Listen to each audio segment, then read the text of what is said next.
বিসমিল্লাহির রহমানির রহিম।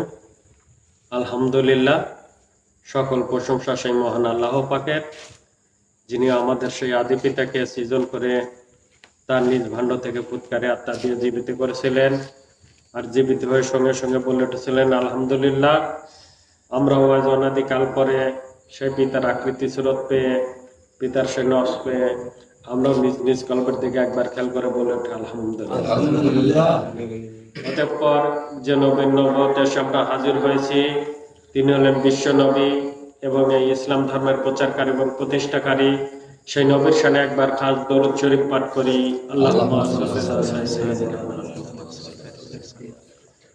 উপস্থিত আমার প্রাণপ্রিয় মুর্শিদ পাক এবং দ্বীনি নূরের হিদায়তি ভাই ও বোনেরা, তাদের মাধ্যমে সারা বিশ্বের মানব জাতিকে জানাই সালাম, আসসালামু আলাইকুম। আজ পূর্ণ রজনীতে আদম নূরের উদ্যোগে মাসিক জালসা হয়। আজও সেই পূর্ণ রজনীতে আদম নূরের মাসিক জালসা অনুষ্ঠিত হচ্ছে। তো আমরা সেই অনুষ্ঠানে উপস্থিত হয়ে অনেক ভাই অনেক কিছু আলোচনা করলাম। তো আমরা সেই দ্বীনি ধর্মের সেই ইসলামী অনুষ্ঠানে উপস্থিত হয়ে আমরা সারা বিশ্বের মানব জাতিকে সেই সত্যগুলো জানানোর চেষ্টা করছি। আমি আদম নূরের বাণী সকল মানব জাতির কাছে পৌঁছা দিচ্ছি। আমি নফসের জাতে আদম, রব্বের জাতে আদম। বর্তমান আমাদের কি করণীয়, এই নিয়ে আমি আলোচনা করছি। আমরা যারা হেদায়েত গ্রহণ করেছি, আমরা যারা আদম নূরের কাছে সেই সরল সোজা পথে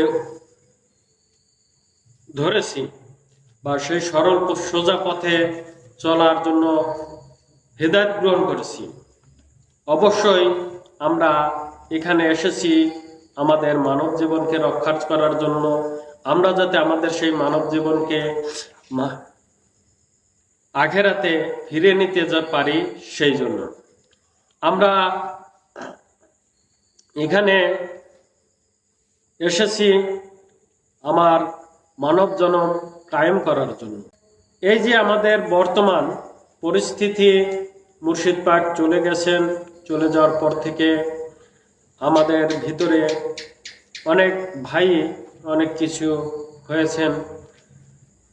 তে সেখান থেকে অনেক ভাই অনেক কিছু বক্তব্য দিচ্ছেন। সেখান থেকে আমরা অনেক ভাই ভাবছি যে এ ভাই এটা বলতেছে, ও ভাই ওটা বলতেছে, এ ভাই এটা বলতেছে, আমরা এখন কি করব? তাহলে আমাদের করণীয় কি হতে পারে? আমরা কিভাবে সেই পথকে অনুসরণ করে এগিয়ে যাব? আমরা কিভাবে আমার সেই মানব জীবনকে রক্ষা করব? আমরা কিভাবে সেই মুতমাইনের জীবনে দাখিল হব? আমরা কিভাবে সেই মুমিন মুত্তাকিন হয়ে আল্লাহর কাছে ফিরে যাব? তাই নয় কি?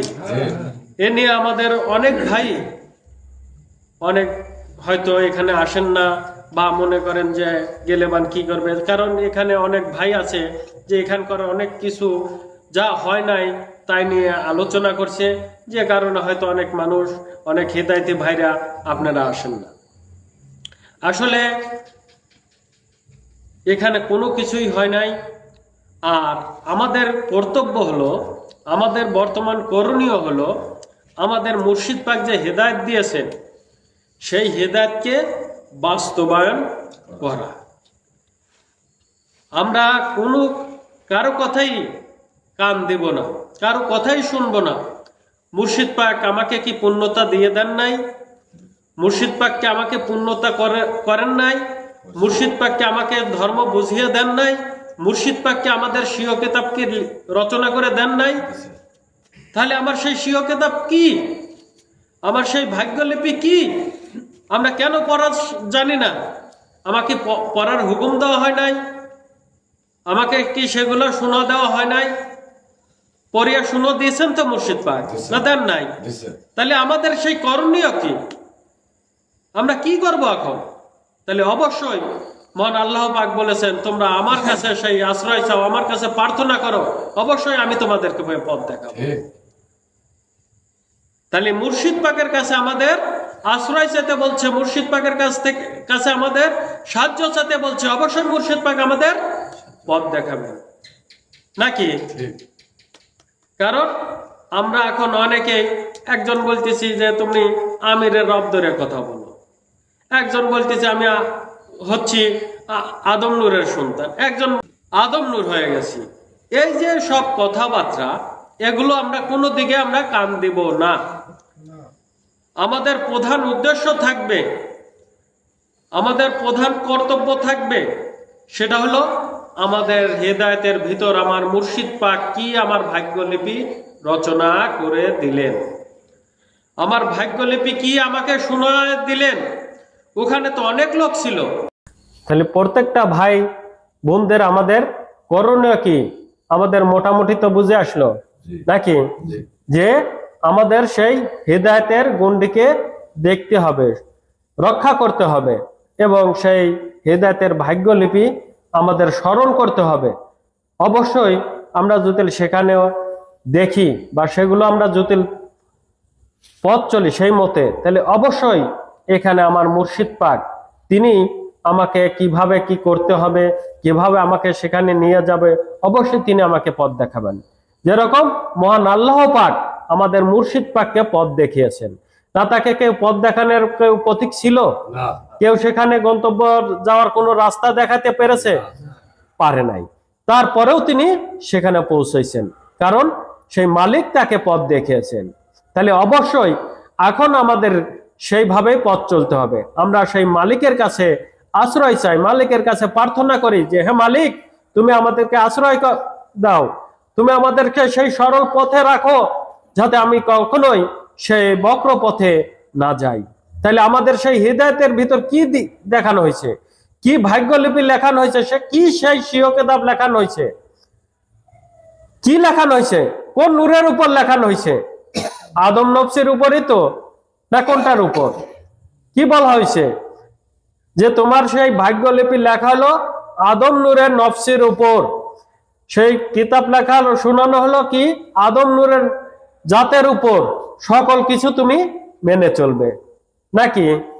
তাহলে সেই ভাগ্যলিপির কিতাব যদি আমি স্মরণ করি, তাহলে কি আমাকে কাকু জিজ্ঞাসা করার লাগবে? আমার সেই পথ চলতে কি কাকুর কাছে শোনা লাগবে? কখনোই শোনা লাগার কথা না। তারপরেও যদি কোনো জায়গা ভুল হতে হয়, তাহলে একটি ভাইয়ের কাছে আমি জিজ্ঞাসা করতে পারি যে ভাই, হেদায়েতের সময় যে মুর্শিদ পাক এই জায়গায় এটা বলছে না কোনটা বলছে একটু বলেন তো। তখন সে অবশ্যই তার জানা থাকলে সে বলতে পারবে, তাহলে আমার পথটা সুগম হয়ে গেল না? তাহলে অবশ্যই আমাদের সেই বর্তমান করণীয় হলো আমার সেই হেদায়েত দেখা, আমার সেই হেদায়েতকে স্মরণ করা, আমার সেই হেদায়েতের কিতাবকে খুলে বারবার পড়া। তাহলে অবশ্যই আমরা যদি সেখানে পড়ি, তাহলে অবশ্যই আমরা সেই জায়গা উপস্থিত হতে পারবো, সেই জায়গা গন্তব্যস্থলে যেতে পারবো। আমার কি আর বাধা থাকবে? কখনোই থাকারও কথা না। আমার মনের ভিতর যদি সেই কুমন্ত্রণা আসে, সেটাও থাকার কথা না, না থাকার কথা। কোনো ভুল ভ্রান্তি আসার কথা, কখনোই আসার কথা না। কারণ আমাকে আমার ভাগ্যলিপি লেখা হয়েছে সেই আদম সুরতের উপর, আদম দিনের উপর, আদম রবের উপর, আদম নফসির উপর, না অন্য কিছুর উপর লেখা হয়েছে? আমার সেই অতীতকে ফেলা দেওয়া হয়েছে, না অতীতকে স্মরণ করার কথা বলা হয়েছে? যে তুমি সেই বলা হয় নাই, মুর্শিদ পাক বলে নাই হেদায়েতের সময় যে তুমি সেই অতীতের কোনো কিছু নিয়েই এই আদম জাতের জাতীয় জীবনে প্রবেশ করতে পারবে না? বলা হয় নাই? তুমি সেই অতীতের কোনো কিছু নিয়েই আদম জাতের জাতীয় জীবনে যেতে পারবে না? না সেগুলোকে সঙ্গে নিয়ে যেতে বলছে, না সেগুলো ছেড়ে দিয়ে করতে বলছে? সেগুলোকে স্মরণ করতে বলছে নাকি সেগুলোকে বাদ দিতে বলছে? আমাদের সেই ইকরা নামার তওবার ভিতর দিয়ে আমাদের সকল অতীত জীবন ফেলে দেওয়া হয় নাই? দিয়ে আমাদের সেই পায়ের নিচে সেই পবিত্র চাদর বিছিয়ে দেওয়া হয় নাই? যে এখন থেকে তোমাকে বলা হলো যে তুমি এখন থেকে সেই পবিত্র চাদরের পার দিয়ে হাঁটো, বলে নাই মুর্শিদ পাক? যখনই পাও ফেলে তখনই বলে, হে মালিক, এই যে আমি আমার পবিত্র চাদরের উপর দিয়ে হাঁটছি। বলা হয় নাই? না বলেন নাই? তাহলে কেন আমরা সেটা ভুলে যাই? তাহলে এই চাদর, এই পবিত্র চাদর কিভাবে নষ্ট হবে সেটাও তো বলে দিছেন, যে তুমি একের পর এক যদি সেই আবার সেই আম্মার আর জাতের আত্মা নিয়ে চলে এই মিথ্যা অসৎ ধোঁকা ফাঁকির ভিতর দিয়ে চলো, তাহলে এই চাদর তোমার নষ্ট হবে, অতীতের সকল কিছু আসে যোগ লাগবে। বলছে না? তাহলে আমাকে কি সেই অতীত জীবনের কিছু নিয়ে চলতে বলছে না ফেলে দিয়েছে? তাহলে অতীতের কোনো কিছু নিয়েই আমাকে আদম জাতের জাতীয় জীবনে যেতে বলে নাই, অতীতের সকল কিছু আমাকে ফেলে দিছে। অতীত নিয়েই বর্তমান, বর্তমান নিয়েই ভবিষ্যৎ, আউয়াল নেই পৃথিবী, পৃথিবী নেই পরবর্তী জীবনের জটিল কিছু থাকে সেটা। এই পৃথিবী থেকেই সেই জীবনের জীবন গ্রহণ করতে হবে। যেরকম আউয়াল থেকে পৃথিবীকে রচনা করা হয়েছে, আউয়াল থেকে সকল কিছুই পৃথিবীতে আনা হয়েছে, এই পৃথিবী থেকেই আমাকে সেই মানব জীবন কায়েম করে সেই ইসাতে যেতে হবে, অবিনশ্বর জগতে যেতে হবে, কায়েমি জগতে যেতে হবে। তাহলে সেই জীবনের যাহা কিছু, সেই জীবন ধরতে যাহা কিছু করণীয়, সেটাই তো মুর্শিদ পাক দিয়েছেন, না অন্যটা দিছেন? আমি যাতে আমার মানব জীবনকে ভবিষ্যৎ জীবনে নিয়ে যেতে পারি, আমার এই সুরতকে যাতে ভবিষ্যৎ জীবনে নিয়ে যেতে পারি, ভবিষ্যতে নিয়ে যেতে পারি, কিভাবে সেটা কামাই করব, কিভাবে সেটা রচনা করব, ঠিক তার যাহা কিছু লাগে তাই তো সত্য করে দিয়েছেন, নাকি সত্য করে দিয়েছেন? কোনটা দিয়েছেন? আমার ভাগ্যলিপি সেদিন কি শোনানো হয়েছে? ভাগ্য কিতাব লেখা হয়েছে কিসের উপর? নবীদের উপর, দেবতাদের উপর, পীরদের উপর, না আদমের উপর?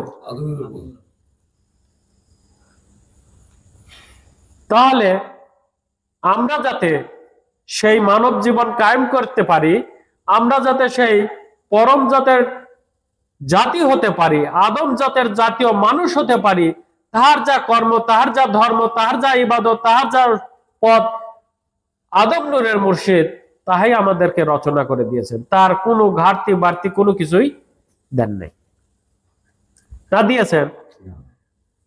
সেই পথ চলতে যাহা কিছু দরকার তার সকল কিছুই আমার মুর্শিদ পাক আমাদেরকে দিয়েছেন।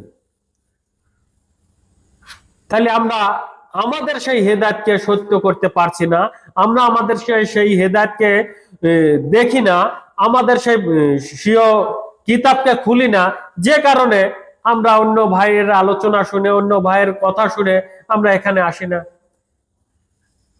এখানে আসি না, না কি করি? হয়তো আরেকটা ভাই মানা করতেছে এখানে আসো না, এটা করতেছে, এটা শুনে আসি না। ওই ভাইয়ের কথাই যে আপনি আসলেন না, এটা কি আপনার খারাপ করলেন না তার খারাপ হইলো? আপনি কইলো যে একটা মিথ্যা কথা বললে 500টা টাকা দেব, হয়তো 500টা টাকা পেয়ে দুনিয়াগত ভাবে লাভ হলো, কিন্তু আপনার মুখের জবানটা কি হলো? পবিত্র জবানটা আপনার কি করলেন? না সেই ভাইটা যে মানা করলো তার কথাই এখানে আসছিলেন, না নিজের ইচ্ছায় নিজের দায়িত্ব গ্রহণ করে পথ চলার জন্য এখানে আসছিলেন? আমার কথা মতো হেদায়েত নিছেন মুর্শিদের কাছ থেকে, না আপনার প্রয়োজনে আপনি হেদায়েত গ্রহণ করেছেন? কার প্রয়োজনে? কার প্রয়োজনে? আমার প্রয়োজনে আমি হেদায়েত গ্রহণ করেছি, আমি যাতে আমার মানব জীবনকে রক্ষা করতে পারি।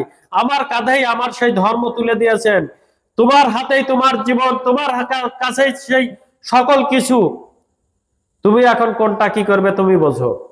তোমার আমার কাছে সকল কিছু দিয়েছেন, আমার হাতেই জান্নাত বেহেশত তুলে দিয়েছেন, আমি এখন জান্নাত রচনা করব না দোজক রচনা করব সেটা আমার ব্যাপার। আমাকে সকল কিছু পরিষ্কার করে দিয়েছেন, সকল কিছু দেখিয়ে দিয়েছেন। আমরা কি করব? তাহলে অবশ্যই এই সময়ে, এই গোলযোগের সময়ে অবশ্যই আমাদের সেই মালিকের কাছে আশ্রয় চাই। হে মালিক, তুমি আমাদেরকে এই সময় রক্ষা করো। এই যে ঘূর্ণিঝড় কিতাব তুমি লিখেছ, এই ঘূর্ণিঝড়ের ভিতরে যাতে আমি পরে কখনোই যাতে সেই আমার আর যাতে মিশে না যাই। এই কিতাব তো তোমারই রচনা করা, আমি যাতে তোমার সেই রশিকে শক্ত করে মজবুত করে ধরে রাখতে পারি সেই তৌফিক আমাকে দান করো। হে মালিক, তুমি তো বলেছ যে তোমাদের পরীক্ষা চলছে, আমি যাতে সেই পরীক্ষায় উত্তীর্ণ হতে পারি। মালিক, তুমি আমাকে সাহায্য করো। হে মালিক, তুমি আমাকে সেই পরীক্ষায় উত্তীর্ণ করো যে পরীক্ষা তুমি নিচ্ছ। তুমি আমার ভিতরে বসে আমার সেই পরীক্ষার উত্তীর্ণ করো, নইলে আমি কখনোই সেই পরীক্ষায় উত্তীর্ণ হতে পারবো না। কারণ সেখানকার কোনো জ্ঞানই আমার কাছে নাই, কোনো জ্ঞান বুদ্ধি আমার কাছে নাই। যা সকল কিছুই তোমার কাছে আছে, সকল সেই তুমিও আমার ভিতর আছো। তাই তুমি আমাকে সেই জ্ঞান বুদ্ধিতে সঠিক করে দাও। তুমি আমার ভিতর বসে আমার দ্বারা রচনা করো, আমি যাতে সেই পরীক্ষায় উত্তীর্ণ হতে পারি, আমার মানব জীবনকে রক্ষা করতে পারি। সেই ঘূর্ণিঝড়ে কখনোই যাতে আমি না পড়ে আমার জীবনকে নষ্ট করে না ফেলি। তুমি আমাকে সাহায্য করো, তুমি আমাকে দয়া করো মালিক। বলতে পারি না? পারি তো। কি আমাকে সেই আসমানে যায় বলতে হবে না, আমার ভিতরে সেই মালিক আছেন। তাহলে সকল সময় আমরা সেই মালিকের ছায়ার তলে থাকি, মালিককে বলে বলে পথ চলি, সেখানেই আমাদের মঙ্গল, সেখানেই আমাদের মঙ্গল। অবশ্যই আমি প্রত্যেকটা হেদায়েতি ভাই বোনদেরকে বলবো, আপনারা আপনাদের সেই হেদায়েতের গুণটিকে মেনে চলেন, হেদায়েতকে স্মরণ করেন, হেদায়েতের ভাগ্যলিপি দেখেন, হেদায়েতের সেই সিংহ কিতাব দেখেন, তাহলে আপনার সকল কিছু দূরীভূত হয়ে যাবে, সকল কিছু চলে যাবে। আপনি আবার সেই মুতমাইনের জাতের সকল কিছু দেখতে পাবেন। হয়তো একজনের কথায়, আরেকজনের কথায় হয়তো আবার আপনি কিছু ভুল করে ফেলেছেন, আপনি মালিকের কাছে আপনার অন্তর ধরে ক্ষমা চান। হে মালিক, আমাকে ক্ষমা করে দাও, আমার যদি ভুল কোন জায়গা হয়ে থাকে তুমি আমাকে সেই ভুলের ক্ষমা করো, আর সেগুলো আমার জ্ঞানে বুঝে এনে দাও, আমি যাতে সেগুলো জ্ঞানে বুঝে এনে আমি যাতে সেগুলো করে পথ চলতে পারি, সঠিক করে পথ চলতে পারি। বলে নাই মুর্শিদ? বলছে তো। আমার কাছেই তো আমার মালিক বসা আছেন, আমি তাকেই স্মরণ করি,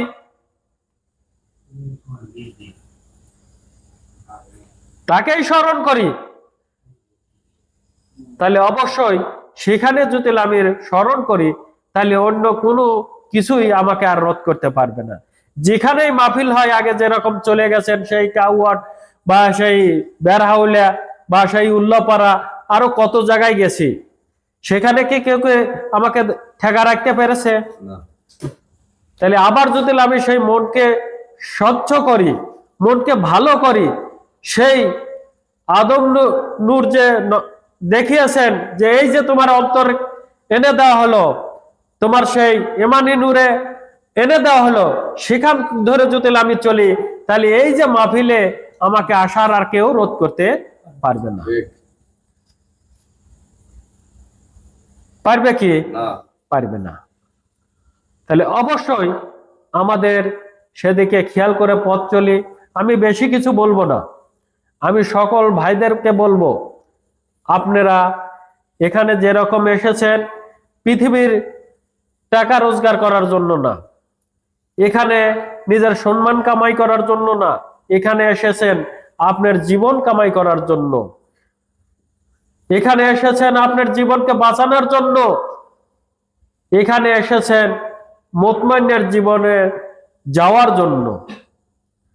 আপনি যাতে আপনার জীবনকে রক্ষা করতে পারেন সেই দোজকের আগুন থেকে, সেই সিজ্জিন থেকে, সেজন্যই তো এসেছেন না? এখানে 5 তলা বিল্ডিং দিবেন, 10 তলা বিল্ডিং দিবেন, বিশাল একটা বাড়ি করবেন, বিশাল সম্পত্তির মালিক হবেন, সেজন্য এসেছেন? মুর্শিদ পাক তো বলেছেন যে আমি এগুলোর কোনো কিছুই করি না। আমি দরজা খুলেছি, আমি পথ খুলেছি মানব হওয়ার জন্য, মানব জাতি করার জন্য। আমি যেরকম আদম নূরের মুর্শিদ, আমি সেই আদম জাতিকরণ করব। যারা সেই হিদায়াত গ্রহণ করেছেন, সেই জাতি হয়েছেন, সকলেই সেই আদম নূরের আদম জাতি।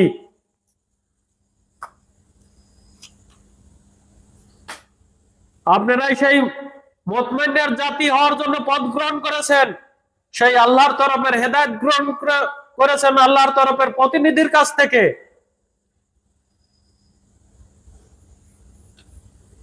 নাকি? তাহলে আমাকে সেই মুতমাইন হতে গেলে আমাকে সেই জীবনই গ্রহণ করতে হবে যেটা মুর্শিদ পাক আমাদেরকে রচনা করে দিয়েছেন। মুর্শিদ পাক যে পথ আমাদেরকে দেখিয়েছেন, মুর্শিদ পাক যে পথকে সুগম করে দিয়েছেন, তাহলে অবশ্যই আমরা সেই সরল সোজা পথের মানুষ, আমরা সেই পথ ধরে চলি। আমি আম্মা হুজুরের জন্ম এবং ওফাত দিবসে কিছু মারফতি কথা বলেছিলাম, হয়তো সেই ভিডিওটার অনেকখানি কেটে গিয়েছিল, সেটটা বন্ধ হয়ে গেছিল, অনেকখানি ওঠে নাই, সেটুকু আমি দিতে পারি নাই, সেটুকু আপনারা শুনতে পারেন নাই, এর জন্য আমি দুঃখিত। ইমনও ছিল, ইমন দেখে বলছে যে সেট বন্ধ হয়ে গেছে, পরে যেটুক তুলছে সেটুক দেওয়া হয়েছে। এর জন্য নাকি আমার সাহস নাই, যে কারণে আমি দিতে পারি নাই। আদম নূরের মুর্শিদ দেখেন বলেছেন যে আমি 15-20টা মাইক লাগাইয়া কথা বলি, বলে নাই? তার যদি ভয় থাকতো এইগুলো প্রচার করতে, সে যদি করতো, তাহলে এতগুলো মাইক লাগাইয়া যাতে মানুষজন না শোনানো হয়, তাহলে তো মাইক ছাড়াই তিনি কথা বলতেন। তিনি যাতে মানুষ শোনে, মানুষ যাতে বোঝে, মানুষ যাতে বুঝতে পারে যে আদম নূরের মুর্শিদি একমাত্র আল্লাহর সেই তরফের প্রতিনিধি, আদম নূরের মুর্শিদি একমাত্র আল্লাহর তরফের সেই খলিফা, আদম নূরের মুর্শিদি সেই আদম নূর হাসিলকারী। তার জন্য যত মারফত বলেন, যত গোপনীয় বলেন, সকল কিছু তিনি 15-20টা মাইক লাগিয়ে কথা বলেছেন। তিনি কি ভয় খাইয়া বলেছেন? তাহলে আদম নূরের সন্তান তিনি 10টা অন্তপক্ষে মাইক লাগাইছিলাম যাতে এই মানুষ শোনে।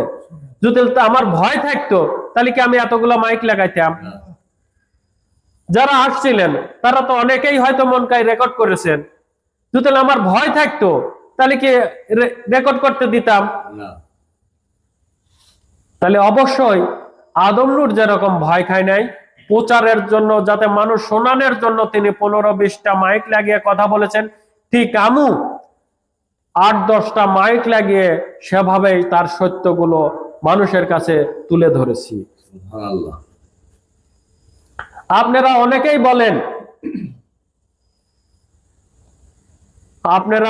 বলেন যে আদম নূরে পীরের করছেন, পীরের বেটাকে দায়িত্ব দিয়েছেন, এই জন্য পীরের চালাচ্ছেন, তরিকা চালাচ্ছেন। আদম নূরের মুর্শিদ বারবার বলেছেন আমি পীরত্ব করি না, আমি পীরত্ব করি না। পীরত্বের বিরোধিতে তিনি কথা বলছেন, পীরত্তি উচ্ছেদ করে কথা বলেছেন, না করেন নাই? করছেন তো। তাহলে একজন এক যদি তার দায়িত্ব দেয়, তার সন্তানের যদি দায়িত্ব দেয়, তাহলে কি পীরত্ব হয়ে গেল?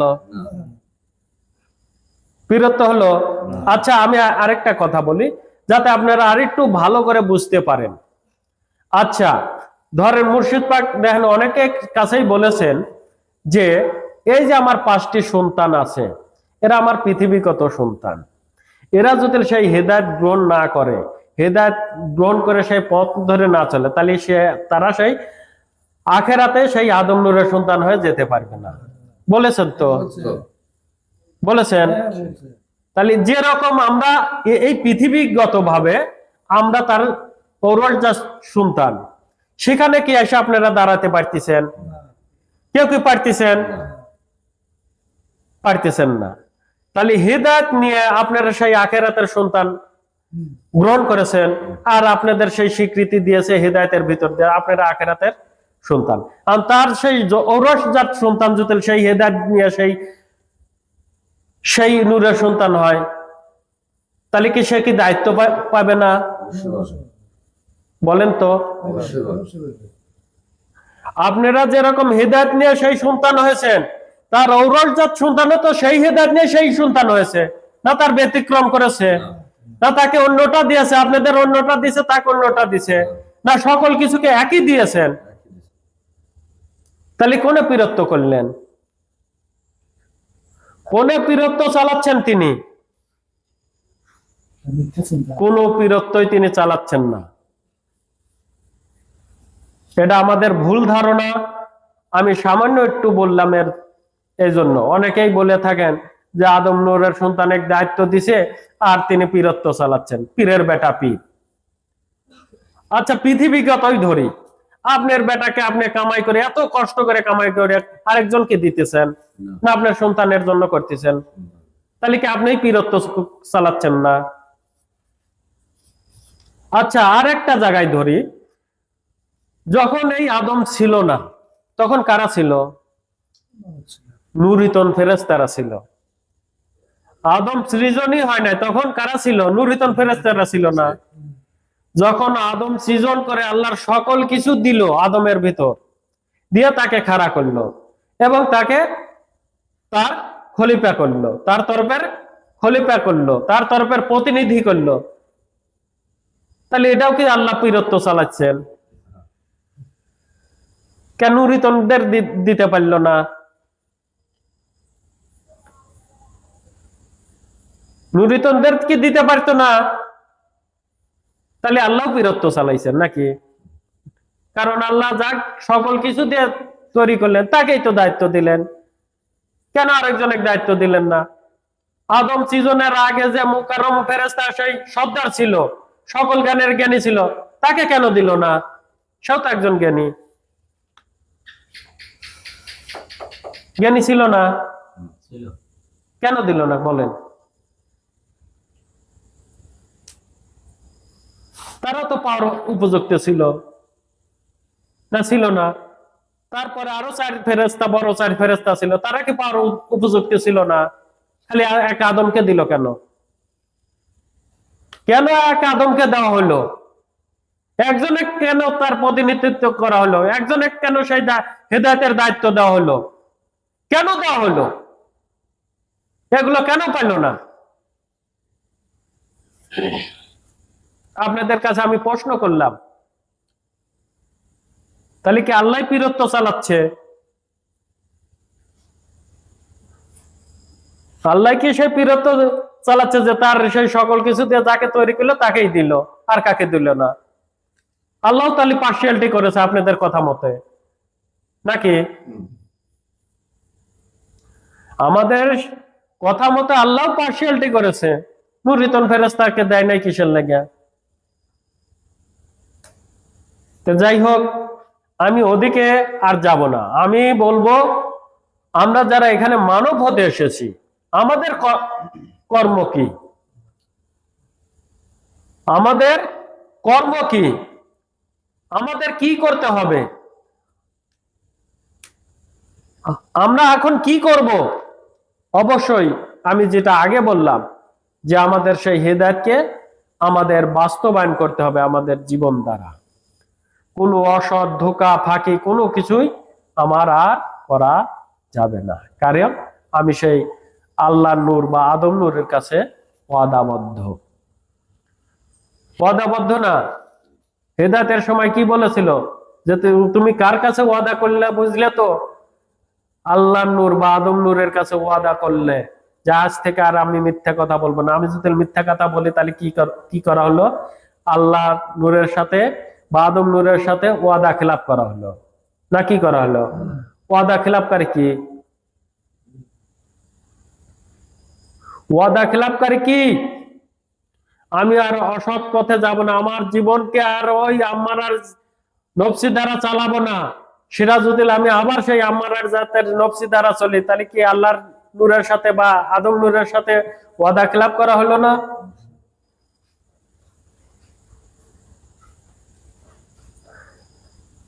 আল্লাহ নূরের উপর যদি আঙ্গুল তুলি বা সেই আদমের উপরে যদি আঙ্গুল তুলি, তাহলে আমার কি করা হলো? কি করা হলো? যাই হোক, রাত অনেকটুকু হয়েছে। আমরা যাতে বর্তমান আমাদের সেই হেদায়েতের গুণটিকে স্মরণ করে পথ চলি, আমরা সেই মালিকের কাছে আশ্রয় চাই, আমরা সেই মালিকের কাছে প্রার্থনা করি যে হে মালিক, তুমি একমাত্র আমার সঙ্গী, তুমি আমাকে একমাত্র সাহায্যকারী, তুমি আমাকে সাহায্য করো, আমি যাতে সেই সরল পথে চলে আমার সেই মানব জীবনকে রক্ষা করতে পারি। আমি যাতে তোমার সেই রশিকে ধরেছি যেরকম, আমি যাতে শক্ত করে মজবুত করে ধরে থাকতে পারি, সেই তৌফিক আমাকে দান করো। এই ঘূর্ণিঝড়ের ভিতর আমি কখনোই যাতে আমার রশিকে ছুটে না যায়, আমি কখনোই যাতে আবার সিজনে পড়ে না যায়, আমাকে তুমি রক্ষা করো মালিক, তুমি আমাকে সাহায্য করো, তুমি আমাকে হেফাজত করো, আমি যাতে আমার সেই গন্তব্যস্থলে পৌঁছা যেতে পারি, সেই তৌফিক দান করো। আমি যাতে আমার মানব জীবনকে রক্ষা করতে পারি, সেই তৌফিক দান করো। আমি যাতে আমার সেই মানব জাতের জাতীয় মানুষ হয়ে, আদম জাতের জাতীয় মানুষ হয়ে তোমার কাছে ফিরে যেতে পারি, সেই তৌফিক আমাকে দান করো। আমি যাতে সেই শ্রেষ্ঠ নফসি নিয়ে তোমার কাছে ফিরে যেতে পারি মালিক, সেই তৌফিক দান করো। আমি যাতে আমার সেই পবিত্র জীবন পবিত্রতার সহিত নিয়ে তোমার কাছে ফিরে যেতে পারি মালিক, সেই তৌফিক আমাকে দান করো। না আমাদের কি করণীয় এখন?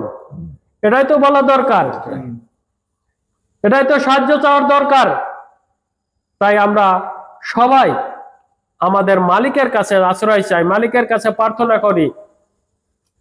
আর আমরা অবশ্যই যখন যে অনুষ্ঠান হয় সেই অনুষ্ঠানে আসি, অবশ্যই এখানে অন্য কারো কিছু বলা হয় না, এখানে সেই আদম নূর যে সত্যগুলো বলেছেন সেই সত্য থেকেই কিছু কথা বলা হয়, না অন্য কিছু বলা হয়? এখানে মুর্শিদ পাক যে বলেছেন তার থেকেই কিছু বলা হয়, হয়তো মুর্শিদ পাকের মতো বলা হয় না, কিন্তু ওইটা নিয়েই বলা হয়। মুর্শিদ পাক যেটা দেখিয়েছেন, মুর্শিদ পাক যেটা বলেছেন, মুর্শিদ পাক যেটা আমাদের কাছে তুলে ধরেছেন, সেগুলো নিয়েই আলোচনা করা হয়, না অন্য কিছু নিয়ে আলোচনা করা হয়? অন্য কোনো কিছু নিয়েই আলোচনা করা হয় না। তো অবশ্যই আমি আবারও বলবো, আপনারা আপনাদের হেদায়েতের সেই কিতাবকে স্মরণ করেন, ভাগ্যলিপিকে স্মরণ করেন, যে আপনাকে কিসের উপর সেই ভাগ্যলিপি লেখা হয়েছিল। আপনি সেই সরল পথের প্রতিক্ষণ, আপনি সেই জীবনকে কায়েম করার দিকে অগ্রসর হন, নইলে আমার আপনার আরেকজনের কথায় আপনি আবার আপনার সেই জীবনকে নষ্ট করে ফেলবেন। আরেকটা মুর্শিদ পাক কথা বলেছিলেন যে তোমার সেই পকেটে 10টা টাকা আছে, তোমার এই হারানের ভয় আছে, যার পকেটে 10টা টাকা নাই তার কোনো হারানের ভয় নাই। তাই তোমরা ঈমান এনেছো, তোমাদের সেই ঈমান নষ্ট হওয়ার ভয় আছে, আর যার ঈমান আনে নাই তার কোনো ভয় নাই।